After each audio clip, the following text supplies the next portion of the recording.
Good morning, everyone. This is the day the Lord has made. Let us rejoice and be glad in it. I have got a story to tell, a testimony about God's providential care, His communication, and blessings.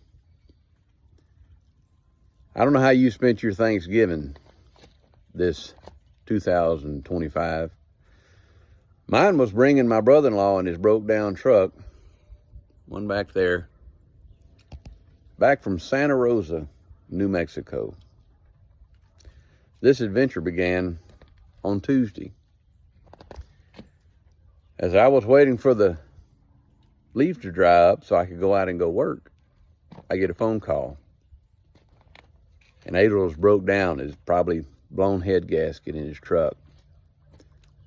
And when I say it was in Santa Rosa, he was actually 10 minutes, 10 miles, whatever, west of there at a little truck stop in the middle of nowhere. I mean, there's really not anything around for about 10 miles either way of him. So I had to do what I had to do. I mean, the man needed to get home. He needed to get his truck home. And the only person that he could call was me. So quickly, Ron and I got me together, grabbed my little trailer, and without any real preparation, headed down the road. Now, my truck is a 2004 Ford F-250. It has over 300,000 miles on it. It's my work truck. It's what I make my living with. The trailer that I was using is not one that I use all the time. So maintenance on it, you could say, is kind of neglected because it's just an occasional use thing. Let alone plan on going nearly 900 miles one way to pick up a truck to haul it nearly 900 miles back. So everything seemed to be going fine until I got to Marshall, Texas. When I got to a certain spot in the road in Marshall, Texas, and the reason I say a certain spot in the road is because, well, I'll get to that. I was speaking to a friend of mine on the phone when all of a sudden I looked in my mirror and I saw what looked like smoke at my trailer. And I'm thinking, the brakes are not, shouldn't be smoking. Maybe I got bearings out or whatever. And then I saw my trailer was wet. And I told him I got to get off the phone, check my truck because something's happened. And I pulled over as quick as I could. Long story short, upper radiator hose blew. From clamp to clamp, it blew out the whole side. I hadn't been out of my truck looking under the hood more than maybe 2 or 3 minutes when a man stopped on the little side road right beside the highway to ask if I needed help. Thank God for him. My first angel. He was my angel. And his name was James. And I took note of the fact the man's name was James. And he brought me into Marshall, Texas. And I bought what I needed. Some more antifreeze stuff. Some water. Another hose. Went back to my truck. It's an easy fix, you know. So I put it all together. I got my picture taken with him. And I took note of the fact that along the entire highway there at Marshall, Texas, there's one place where the road that he was on was maybe 40 feet away from where I was at. Providence, providential care. Okay? God put me in the right place at the right time. And not only that, I had missed some places. When I went to fill up before I had this stop, it took me 11 miles out of the way and back. So that time delay, God's in control. Because if I'd gotten it somewhere else that I could have, come to find out, I might have been either not there at the time he was, or further down the road.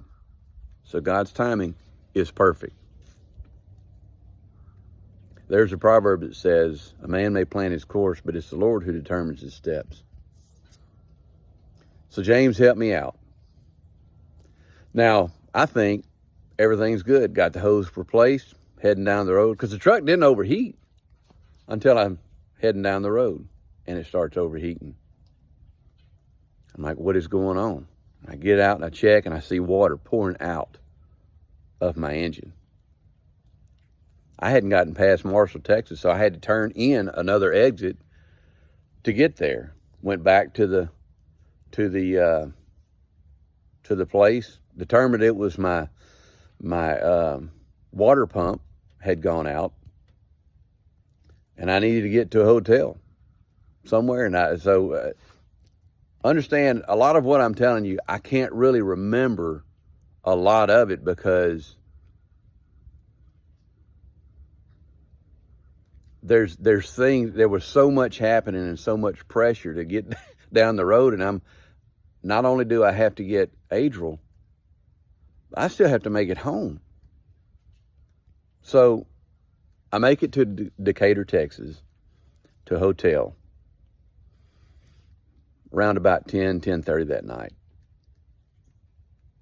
And I'm thinking, I've got to change my water pump. I know. How do I do that?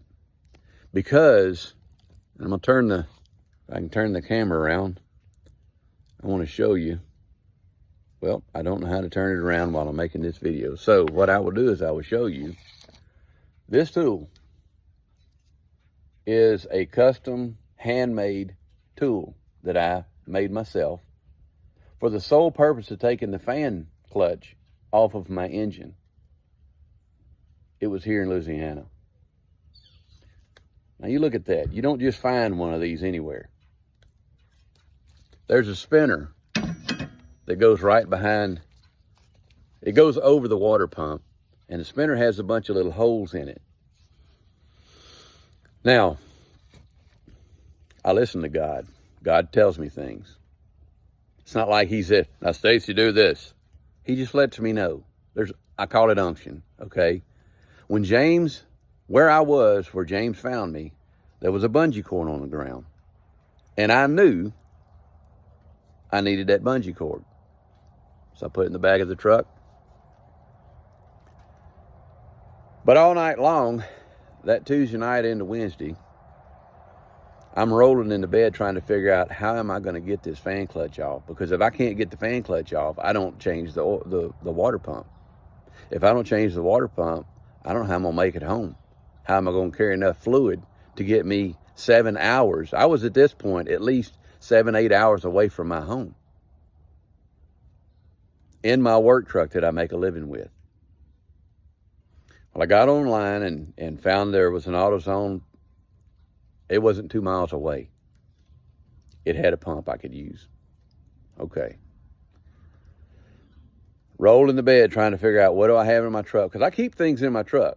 There's always some kind of little pieces of junk and whatever in my truck, and I had that bungee cord too, so I'm thinking the hook's on the bungee cord. Somehow I'm going to use those hooks, whatever.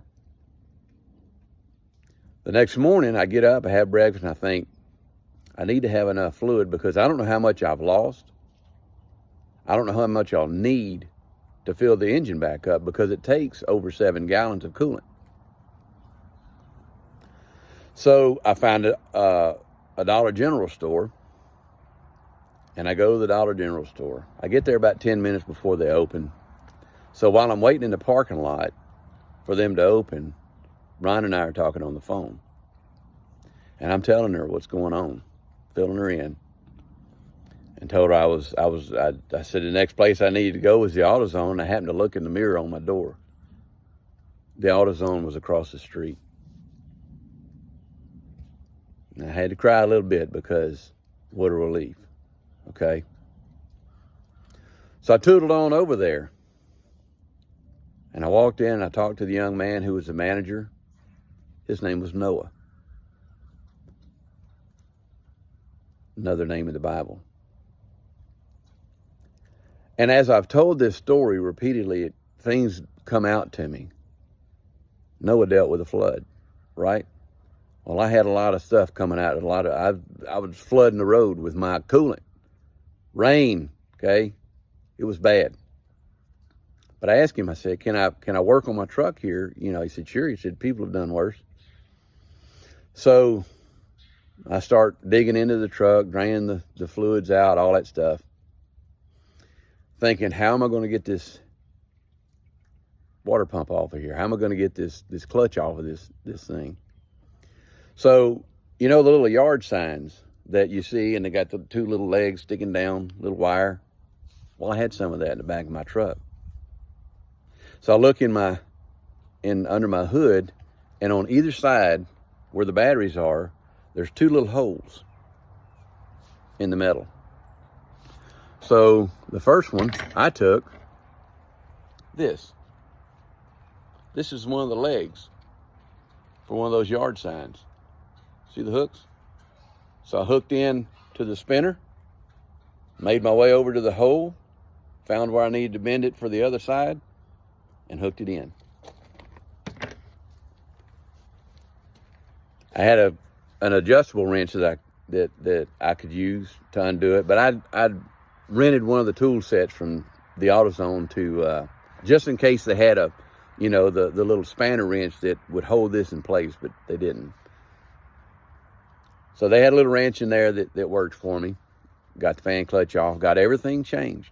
Even changed the bottom radiator hose, because if the top one's going, the bottom one's going, I didn't need any more troubles. I looked at the belt seemed fine, so I kept the belt. Put everything back together.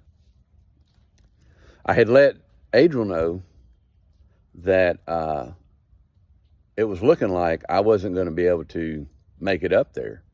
I had to figure out how to get home. So he was able to catch a ride from the place down to where I was at. In the meantime, I'm still working on my truck at the AutoZone.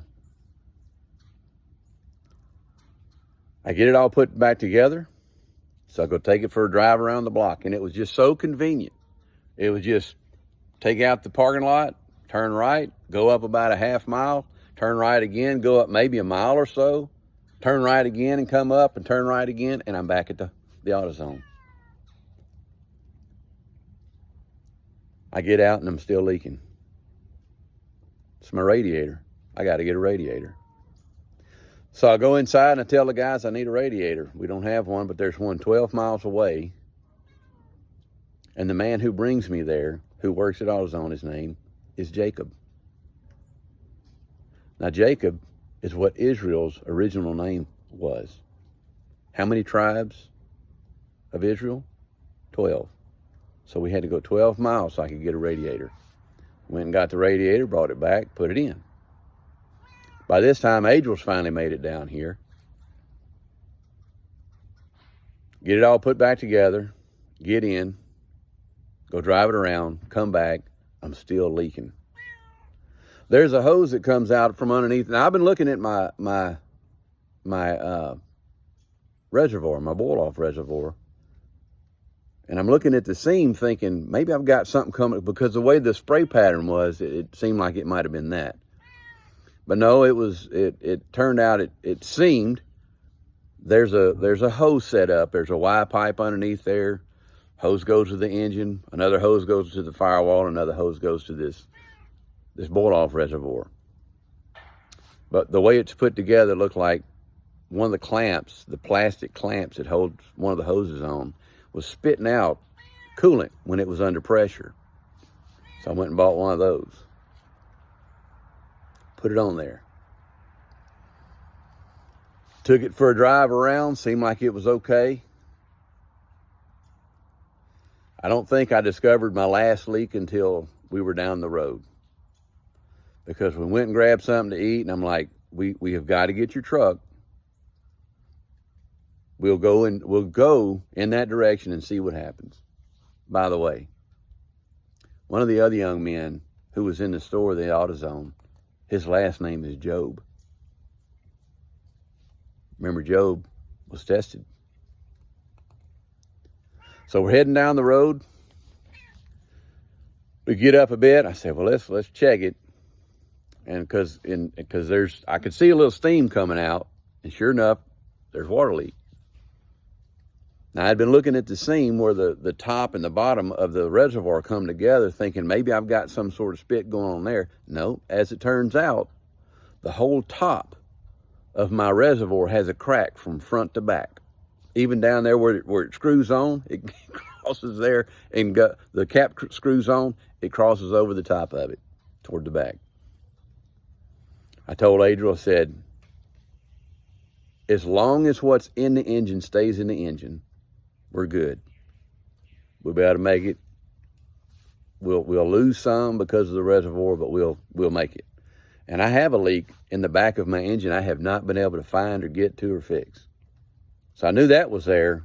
Plus I had the thing with the radiator, or with the reservoir. But everything was working out pretty good. We're going. The truck was running rough though.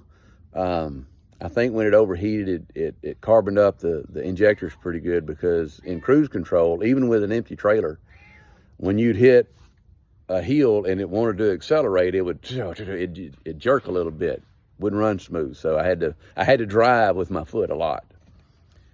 So one other person I forgot to tell you about is, while I was at the AutoZone doing all this, I made a reservation in Santa Rosa, because I thought once we get the radiator in, we're gone. When it turned out the radiator was leaking, before I knew about the radiator, I thought we were going to make it. But when I had to change the radiator, I had called him and said, look, I just talked to you. I've got to cancel the reservation. I don't know if I can even make it there. And he was a blessing. He said, no problem. I'll cancel the thing. Let me know in 3 hours and we'll keep the reservation for you. His name was Jonathan. That's another biblical name. I said, do you know what your name means? He said, no. I said, it means gift from God. And he liked that. He'd never known that. So we're tootling on up to Santa Rosa. Everything's fixed. It's running rough, but we make it up there. Now, Tuesday morning, I got up about 5:15, my normal time, to see what the conditions were. And then I was on the road to New Mexico. I get to Decatur, and I'm in the bed about 11 o'clock, but I don't really sleep all night, but I get up. I'm awakened actually at 5:45 by a text message. I get up and I work a full 10 hours or more on my truck at the AutoZone in Decatur. God's taking care of everything the whole time. All I got to do is my part. We're on the road. We're headed to Santa Rosa, and we get there at 3 o'clock in the morning. Now, there's a time change, so that's actually 4 o'clock in the morning for Stacy. But we get there, and we get up about 6 o'clock. So I got about 3 hours of sleep. That was all the rest. The only amount of time I could afford. So we get up, we get breakfast, we head over to the truck. Now, on my trailer is a winch that I have installed, so it could be a makeshift car hauler. The way you control it is a little key fob, remote control. Before I left, Rhonda had mind enough to say, do you need any batteries for it? And I said, it seems to be working, it'll turn on. But she gave me a battery. I looked on the back, said what it needed. She gave me one. But when I got there and tried to use it, it would turn on, but when I hit a button to activate the winch, light go out. So I open it up, change the battery, only to find that it takes 2. I'm in the middle of nowhere, New Mexico, at a truck stop that's being renovated. It's a little nothing place. I asked the little man behind the counter, do you have these? He said, I don't think so, but if we do, they're going to be over there. I went and looked over there. They didn't have any. Didn't expect it really, but I had to look because, right, God? I said, do you have a key fob I can borrow the battery? He said, mine doesn't work. Now, amongst all this time, I'm trying to find grease guns because I never did grease my axles on my trailer. But I walk out to the truck, and about the time I walk to my truck, a little SUV pulls into the area beside where we're at so that this couple can let their dog relieve himself. So I walk over there and tell them the situation. I said, do you have a key fob battery I can borrow? The man had a key fob he wasn't using because he wasn't in that vehicle. So we figured out how to open it up, and guess what? Got my second battery. That's how quick God was taking care of this stuff, okay? Now, his name was Rick. I haven't found that in the Bible. Don't know what the dog's name is. Don't know what the woman's name is. Maybe somebody had a biblical name. I don't know. But I had the batteries I needed. We loaded the truck up. Aired the tires up on the trailer. I went back inside and I asked the little guy, I said, do you know where I can get some grease? He said, go down to exit 277 and go to the TA. So I went down there, walked in, asked the guy behind the counter, do you have a grease gun? Can I get some grease? He said, I don't have anything. He said, but you can go talk to the guys in the shop in the back. This is Thanksgiving Day, folks. Now, just a shout out to the people in the trucking industry, either driving the trucks or those who service the drivers. They're working on the holidays, okay? Remember that. Be thankful for that.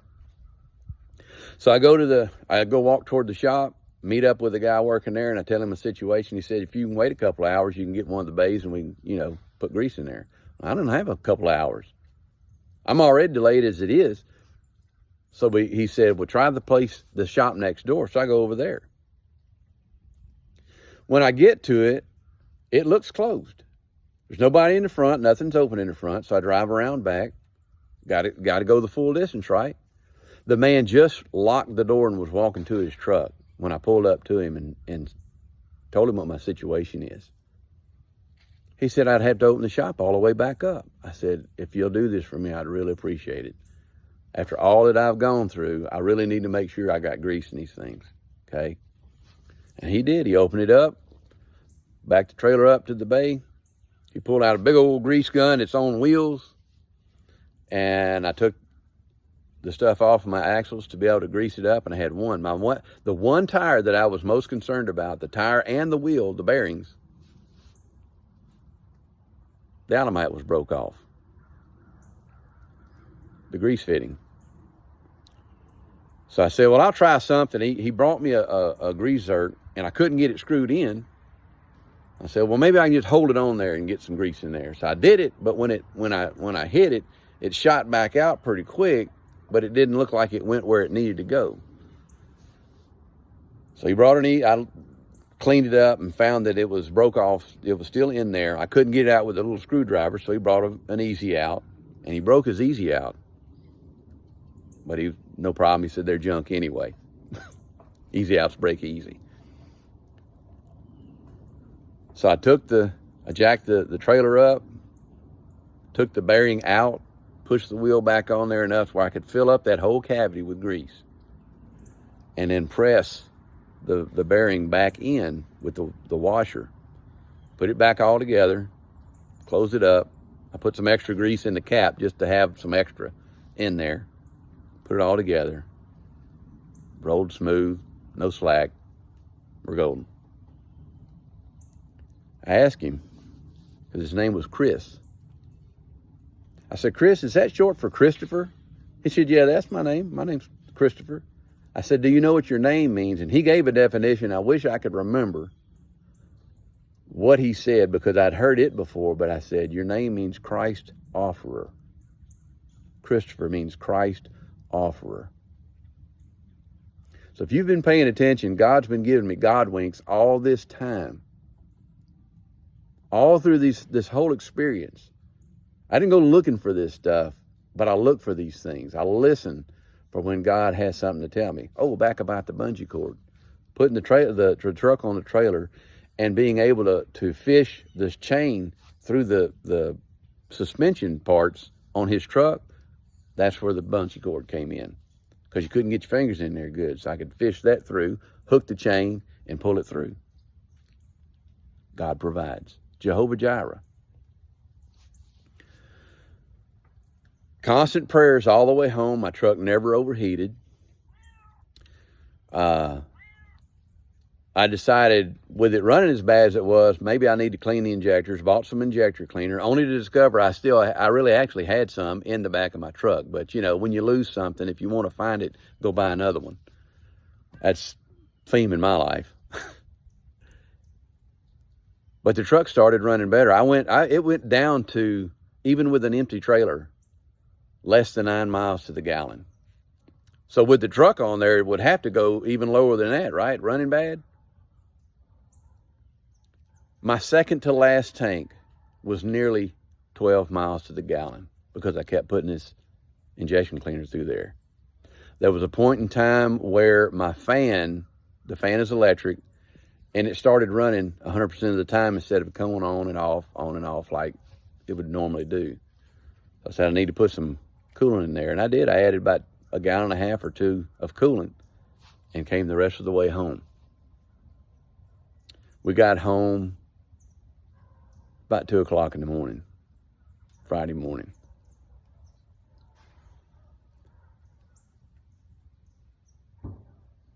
God carried us the whole way. I did everything that I could, and the rest was up to God to make it home.